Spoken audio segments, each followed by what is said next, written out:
Okay, let's start this show. And today we are talking about John Mayer.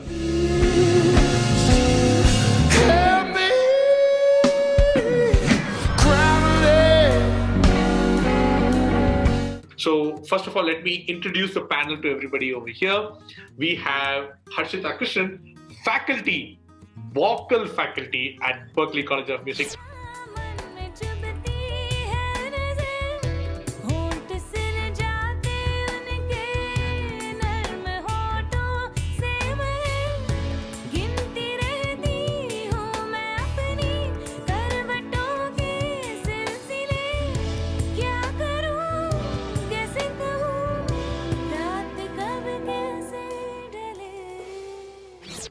And then we have Kevin Fernando, who's currently Spotify's most leading indie musician who gets pictured on the Spotify playlist and all. I'm by your side, just hear me out. I'm right here. I'll find my way to you tomorrow. Till the morning comes, take it slow. Don't worry, I won't let you down. I never wanna see you from tomorrow. So, before we get started, let's just ask a few questions to the panel. Let's start with Harshita Krishnan. Harshita Krishnan, who is John Mayer to you and how did you discover his music? For those who don't know, I grew up in Lagos, Nigeria, which is in West Africa. And I was working with, some of you may know John Anthony from Carnatrix. Yes. So I was working with him super randomly on a completely different vibe. And he was just like, I think you need to expand your musical horizons. Check out a bunch of these artists. And John Mayer was one of them. He was just like, I'm very picky about the kind of guitarists I like, but this is one kid I respect. And I was just like, oh, coming from John, who is like super picky, and like John used to call me at like 4 a.m. and be like, why aren't you awake and practicing right now types, right? So so he was just like, check out this kid, really great music, I think you'll enjoy it. And so I started listening to his music, and around the same time I was working with, about a year later, I started working with Pradeep, Kumar, and Keba. And then they told me about Berklee. Weird enough, I've been in music my entire life. I didn't know about Berklee. I was looking at like famous alum and all of that stuff. Benny had introduced me to Esperanza. And like one thing they all had in common was Berklee. And I was just like, oh, okay, gotta go there. But yeah, John Mayer was, I guess, one of the 3 reasons I decided to come to Berklee, and that completely changed the trajectory of my life. Okay, now let's go to Kevin Fernando. Kevin! What's up? Sir, first, would you like to plug in your latest art? I have a new song out. It's called I'll Find My Way to You Tomorrow. I'm also a radar artist with Spotify for this month. So the song is doing well, I guess, because that is happening. Your present song is very original and it's got a lot of guitar presence, and it's just you, singer-songwriter, with you and a guitar. Do I see a John Mayer influence there? Is there a bit of... Yes, for sure. Because, like the thing with John Mayer is, when it started out, like I did not really like listening to John Mayer because I felt if I have to listen to music, it should be something that I can sing easily, or something that I can play easily. And John Mayer used to play some things that I could never play on the guitar. And he used to sing things that I felt I couldn't easily cover. So I just thought, okay, this is a waste of time for me. But eventually when I started composing, that's when I realized that, I can learn a lot from an artist like John Mayer. So I started picking up a lot of, songwriting techniques or even guitar playing techniques from whatever he's done. And at some point, I started watching his videos, all of that. And all of that put together sort of like helped me to like figure out who I am as an artist. And from there, like everything sort of like came from different places. Here's the thing. When you talk about pop music, very rarely do we talk about guitar. Like after the Beatles, then you had the Rolling Stones. Then it went into synth. 80s was synth, right? And 90s was guitar, but no solos, right? It was all just, grunge where you just play 4 different weird chords and stuff like that. Then it went into electronica. And people had thought, okay, maybe the solo guitar is on its way out. And then bam, John Mayer is on the scene. And then you have guitar solos, bluesy guitar solos.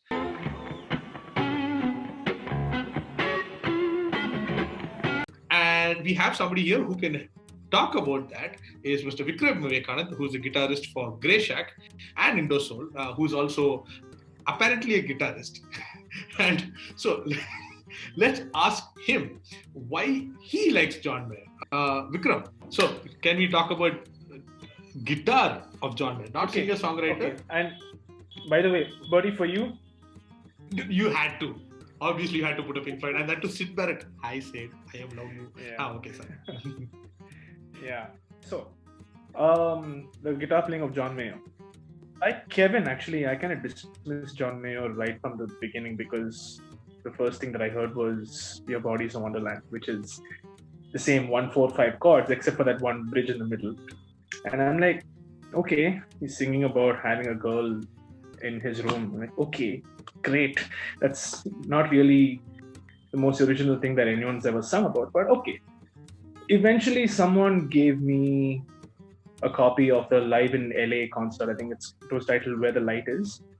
Yeah, and then, so there are 3 sections to that concert. There was the acoustic section, and then there's the trio set, and then there's the full band set. And it was when the trio set came on that I was like, whoa, this guy can play. And it was so real. It's just guitar, bass, and drums, and 2 voices. Pino Palladino was not singing harmonies. It was just Steve Jordan and John Mayer. And I'm like, these 3 guys sound massive. And as a guitar player who's played primarily in one guitar bands, that caught my attention. I'm like, okay, that is seriously cool. And I was like, okay, cannot dismiss John Mayer anymore. So that was what got me into his playing. And then, of course, you start listening to it and you understand, you kind of go back to where he gets his thing from. And it's completely Jimi Hendrix and Stevie Ray Vaughan. Completely. Okay, so I'm quite into guitar technology and amps and pedals and whatnot. I was watching a John Mayer rerun from quite a few years ago. I'm not exactly sure which year it was, but I watched it and I'm like, this is Rene Martinez, the guitar tech of Stevie Ray Vaughan. They had the same guitar tech, and John Mayer also uses the same amps that Stevie Ray Vaughan used. And who knows better how to dial in those amps than the guitar tech who worked with Stevie Ray Vaughan. We have Sridev here. Hey, Sridev. So here's the interesting thing. He is popular. He is very huge, and he's very big with the guts because his singer-songwriting is brilliant. Yeah. Okay. Please teach us how? I'm not sure if I can teach over here, but I will share how I think about him and my opinion on him. So basically, when you think of musicians, you have 2 different kinds of musicians that come to my mind. At least this is how I see them. You have the listener's musician and you have the musician's musician. And the ones I truly admire is the people who are able to strike a chord between both of them. And John Mayer to me is that. He is a musician who people who have no idea about music can also appreciate, people who just listen to music normally, but also people who have high technical knowledge are also able to appreciate him. And that is the kind of artistry that even I myself aspire to grow into. So that is one of the biggest things that I kind of absorbed from, I try to absorb from John Mayer. And I kind of realized this side of him. He's a very self-aware person. In general also, not just in terms of his songwriting, but in general, he's very self-aware. And you kind of get to know, there's this whole series on YouTube called his Berklee Clinic, which was a series in 2008 where Mayer came to Berklee and he gave this whole talk to students at Berklee. To art is because you can't communicate to somebody in art to tell them how to be artistic. You can't just go blue, purple, red, green, jealousy. Can't do it. Harshita, were you a part of it? I'd be so jealous. No, actually, I was in India in 2009. I was still in Nigeria in 2008. So I only ended up coming in 2013. But I did watch that masterclass, and that was one of the deciding factors for me to apply to Berklee. Oh, okay, damn. That's also an excellent segue, because what I'm going to ask next is to Harshita. Now, Harshita, we know that John Mayer was a student at Berklee. What are the things that he would have learned at Berklee, and what are the things that would have helped him become who he is? Unlike other professions, you are getting people who are already they're already musicians when they come to Berklee. When you go to engineering college or whatever, you're a high school student, you don't know jack about anything. You're going to basically learn the rudiments of everything. But when you come to Berklee, you're already a musician, because that is like a prerequisite. But then, we also know that like a music education is not a prerequisite to be a musician in our industries. It's not. True. That is true. You really have to be committed to the pursuit of knowledge and excellence, and not just maybe satisfied with where you're at. So someone like John, I see students like this all the time. He came in with a very high level of musicianship and curiosity and self-awareness, like Sridev said. And, with the right mentorship, which he had at Berklee for like 2 semesters, his teachers were like, hey, I think that you have enough self-motivation to do this thing on your own, and I don't necessarily think that you need to be in school for this. And that only works with someone who's as motivated as he was. Because what he did when he left school, when he dropped out, was he went and he practiced for days.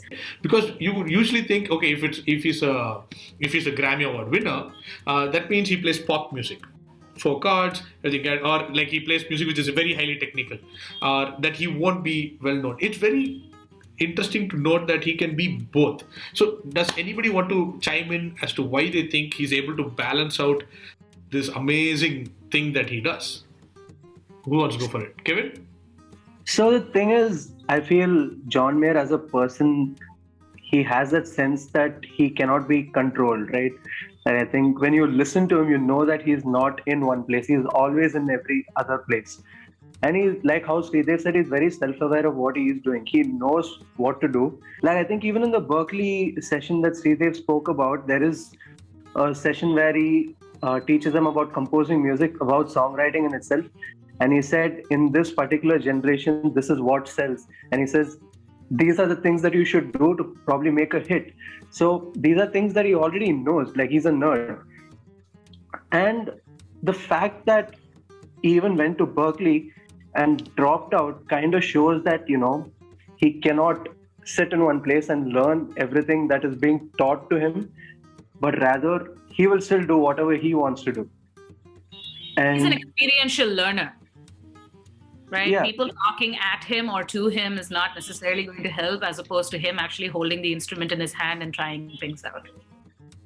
There's actually a song called No Such Thing, which puts all these feelings of him having that confidence into a song. So that song truly shows how confident and how self-aware he was in that initial stages when he moved to Atlanta, Georgia, after dropping out of Berklee. Aside from the confidence, that Sridev was talking about, and the self-awareness that we've been kind of like harping on, because it is really hard to be self-aware, he's also somehow brave enough to embrace the vulnerability and write about it. He writes about some really hard shit. True, Sorry, that's it. My French. Please go ahead. Okay, yeah. He writes about some really hard shit, It's like he's in that... in his latest album, he writes about, whether his mother and the relationship that he has with her. It's like you don't hear a lot of that in music. And I think if you can make an audience feel seen and heard through your music, you will never be irrelevant. Absolutely. And So although I'm not even a huge fan of his like recent style of like writing or songwriting or whatever, the lyrics, man, like the dude is like a Zen master type vibes. he knows what he's writing about. Okay, so interesting thing. Let's talk to Kevin about this. So when he came out of Berklee, he had a band called the Lo-Fi Masters, just two of them. Right. Now you have a band and you're also a solo artist. Right. Now the band is Vertigo, where also you're the primary singer-songwriter. Right. Yeah. So is there a difference in songwriting when you are writing for a band as to whether you're writing for this?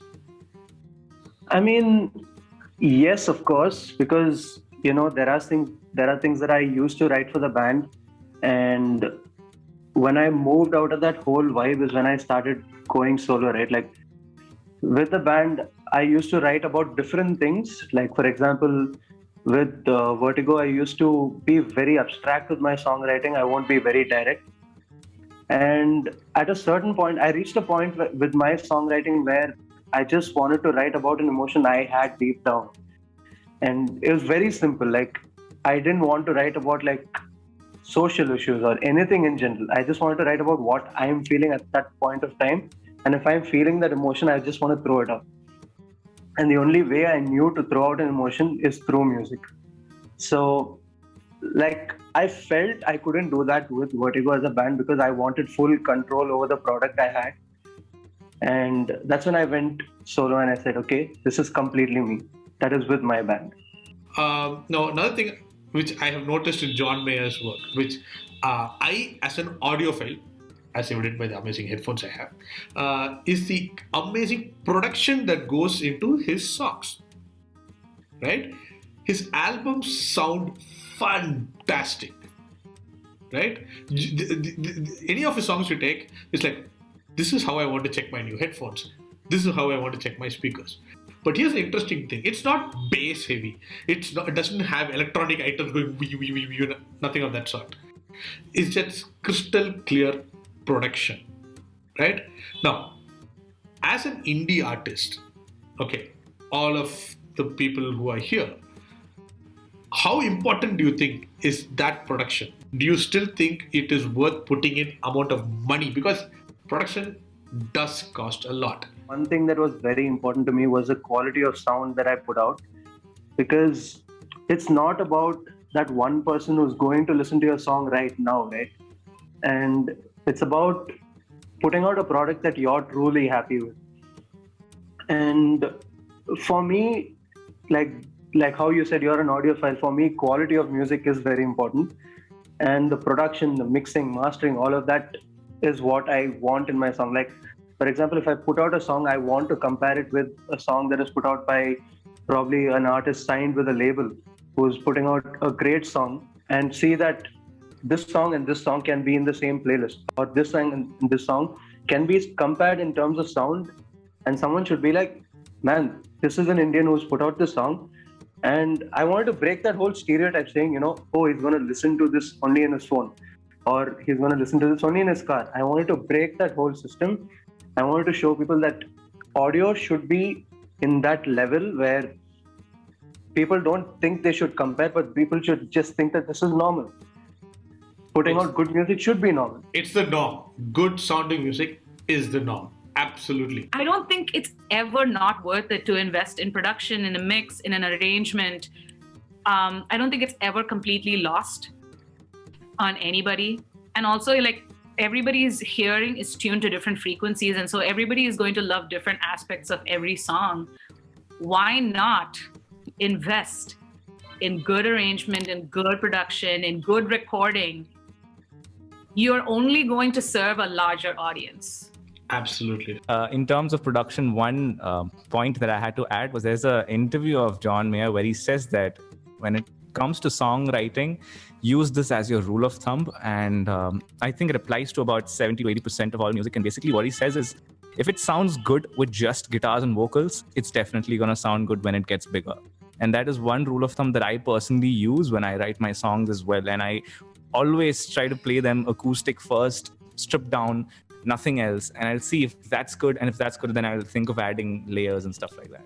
Yeah, I also want to add to what Sridev just said, with like two other quotes that are like sort of rules of thumb at Berklee. One is a Miles Davis thing, which is like, if you have nothing to say, don't say anything at all. So if you don't think that you can contribute, and if something already sounds good and has enough space and vibe to it, don't. There's nothing more powerful than your own silence in that moment. And two, a mix is never finished. It is merely abandoned. That needs to be on a poster.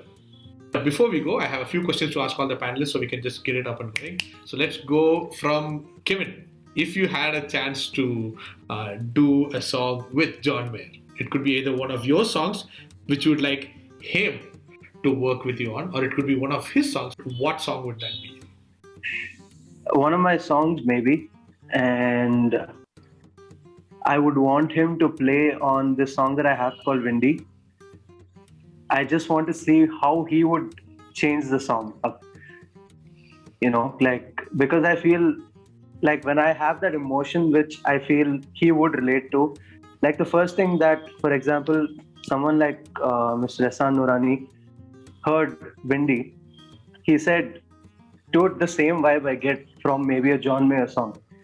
And he said, maybe you should send it to people who work with him, and maybe, they might pick it up and they might, send it to him saying, this is something that we've discovered. Maybe you might want to work with this artist. That is something that he suggested. And then I thought, I don't want anyone to work on my song. It's too personal to me. But at the same time, I also thought, what if I could get this dude to come play on my song? I want to see how he would change my idea and what he would do to my song. So that was always in my head. I always thought, what would John Mayer do to Windy if I gave it to him and he said, you change up the song, you do whatever. I want to see what you do. Okay, let's ask Sridev. Sridev, so if you could work with John Mayer. So the song of mine that I would like him to work on is a song called Lemonade from Apples. It doesn't sound... I love that song. Thanks, man. Thanks. So the whole idea is kind of similar in the songwriting, not the way it sounds. The songwriting idea is kind of similar to Mayer's Gravity. So Gravity is all about that negative force that kind of pulls you down.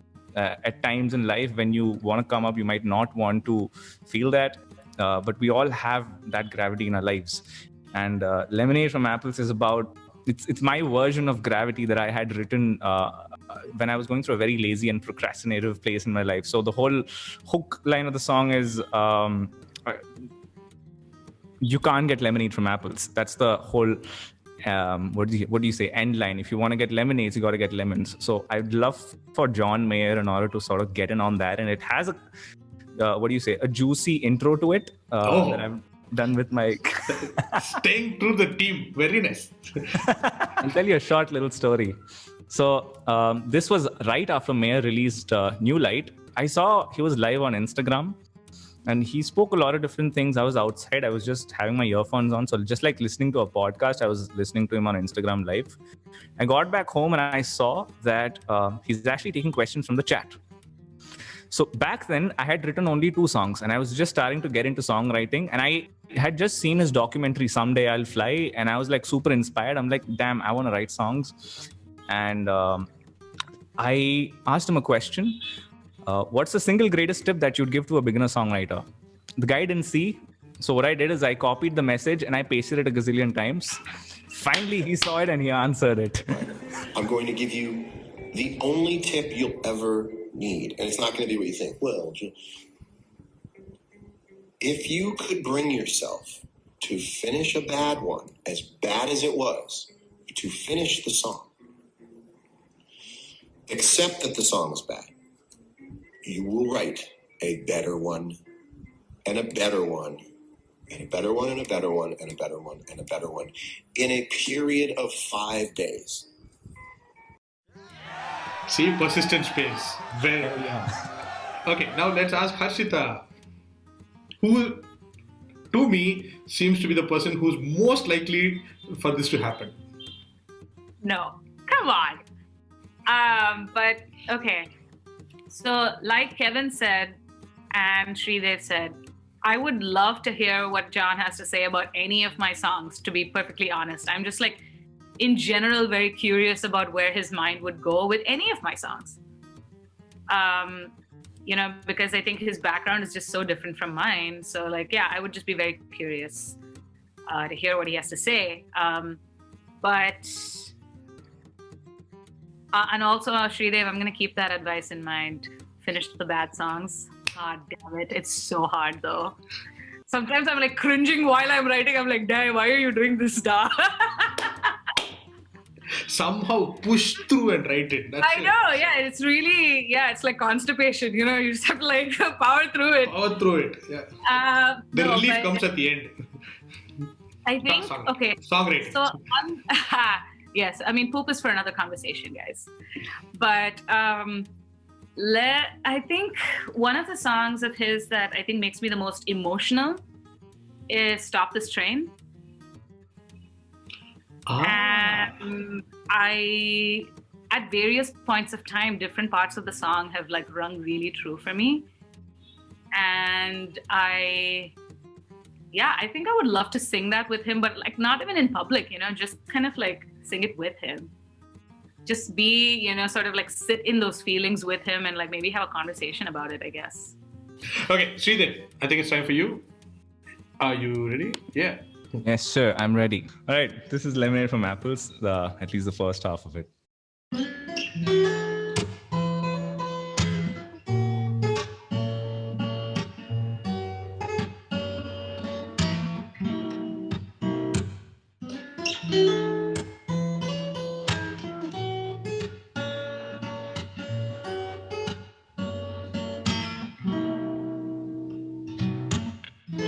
I've been known to have a starting trouble. It's always hard to keep up pace. And I can assure you that I'm not some wizard, I'm just a muggle. But I'm just tired of this face. I want to escape this place of making the same mistakes, and to make it all in one take. I hide from my feelings and I seek for truth. And I'm masquerading, claiming I am the proof. Oh, I ain't no Carrie, I'm just a spoof. Now I've come off the shackles, knowing I can't get lemonade from apples.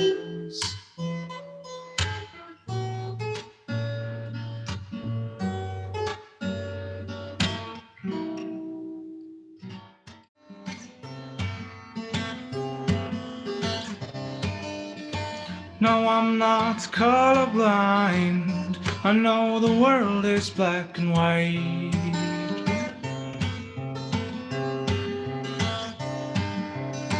Try to keep an open mind, but just can't sleep on this tonight.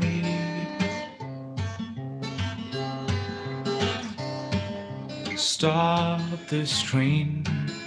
I wanna get off and go home again. I can't take this speed, it's moving in. No, I can't, but honestly, won't someone stop this train?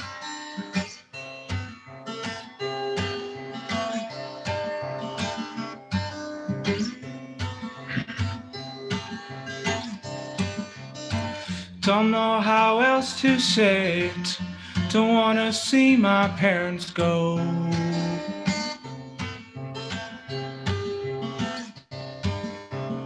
One generation left away to fight out life out on my own.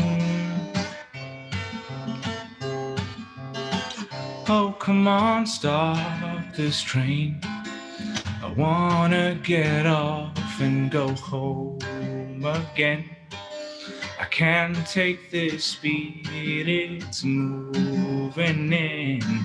I know I can't, but honestly, won't someone stop this train?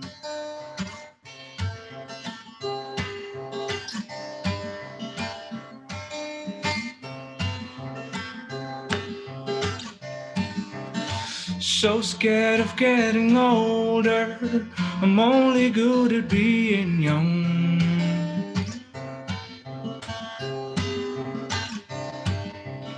So I play the numbers game to find a way to say my life has just begun.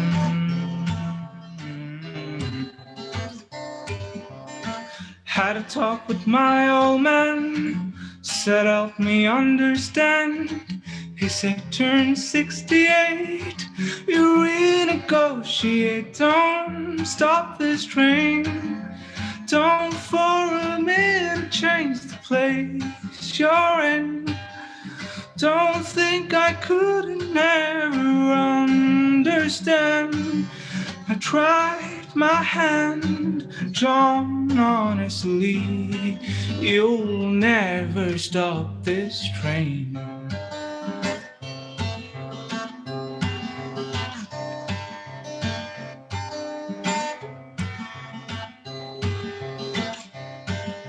Once in a while, when it's good, it'll feel like it should. When you're all still around and you're still safe and sound. When you don't miss a thing. When you cry when you're drowning away in the dark. Singing, stop this train. Wanna get off and go back home again. I can't take this beat, this thing is moving in.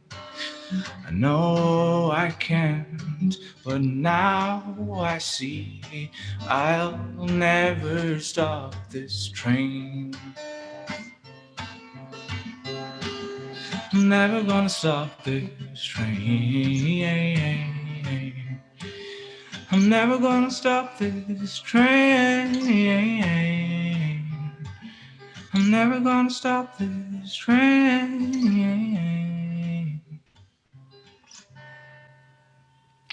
And with that, ladies and gentlemen, is a lovely way to end Wow. this session. Thank you was so amazing. much, Sridev. Ladies and gentlemen, if you want to check out Sridev's music, it's there. You can check out his work on Spotify, and he's there on Instagram, and his profile is on Original Dog, and you'll be able to check it out there as well. So Harshita Krishnan, Kevin Fernando, thank you so much for being an absolutely amazing panel. It was a lovely, lovely time.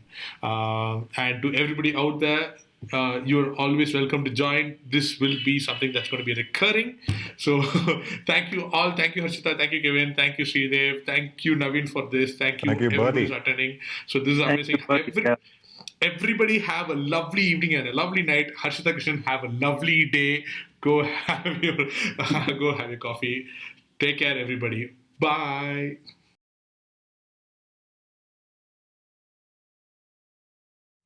Hey OD, this is me, Berty Ashley, your host for the OD on Music Sessions. If you've liked all the stuff that we've given you, there's more coming your way. All you have to do is click like and subscribe to this channel. And there's lots of good music and new artists coming your way. So keep growing and keep listening. See you soon.